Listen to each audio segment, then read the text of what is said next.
The biggest driver of human behavior, in my view, is self-interest. There's just such an immense evolutionary force behind it. We have 4 billion years of ancestry that's done very well out of self-interest. So I think it's no surprise that even we advanced creatures, human beings, are still very much motivated by it. And I think even if it looks as if we are acting against our self-interest, for instance, if we give money away to a good cause, I think it is still explainable or explicable as a result of that self-interest.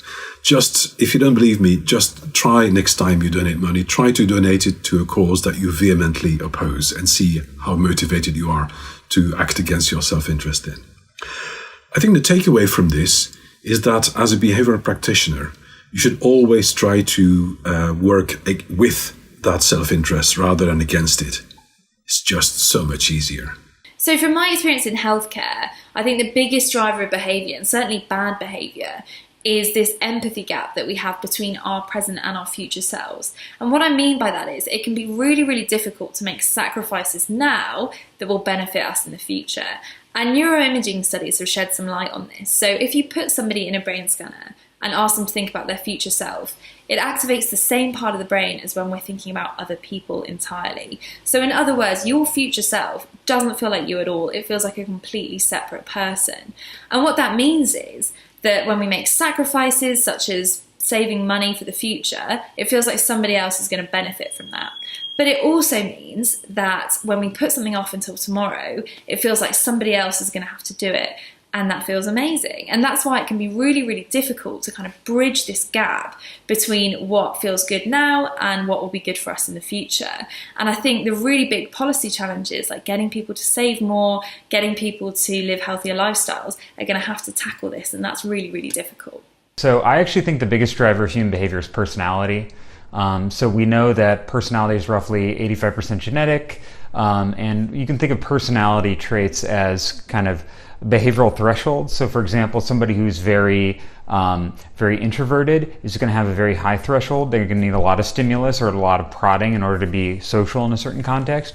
And we know that individuals who are very extroverted are going to need very little social prodding in order to be social in a given context. So you take an extroverted person, you put them in an Uber, they're going to talk with everybody in the car that gets in.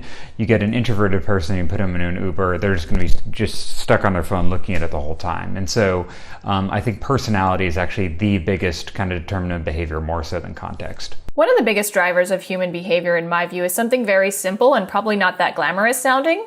It's friction. Just purely the number of steps, like how easy or difficult we make something to do, affects people's likelihood to do so. And I'm not even talking in a big way. You know, we can think about, if you're in the medical field, you can think about, information avoidance and optimism bias, and these principles really, being a challenge for you to have to work around for people to do, pursue this healthy behavior. But I'm at this point just talking about the logistical friction that you're putting in front of them. How many steps does it take to do this behavior? Is there a form they have to fill out? Where do they get this form? How many fields are there? Do they have to scroll? These things surprisingly really add up in terms of the probability of people pursuing that behavior, or specifically, not pursuing that behavior.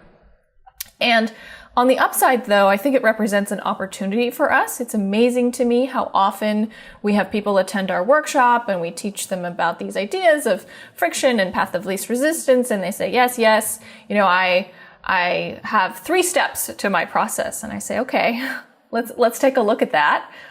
And we go through the flow. And at the very end, they realize, oh, wait, just kidding. I had 27 steps. And this is really quite common. But on the upside, again, this means that we can make these tweaks. A lot of times addressing these changes, reducing this friction, this is an easier point to intervene at. This is sort of like a baseline kind of no-brainer thing that you should do, versus some of the more difficult behavioral principles that have other solutions around them.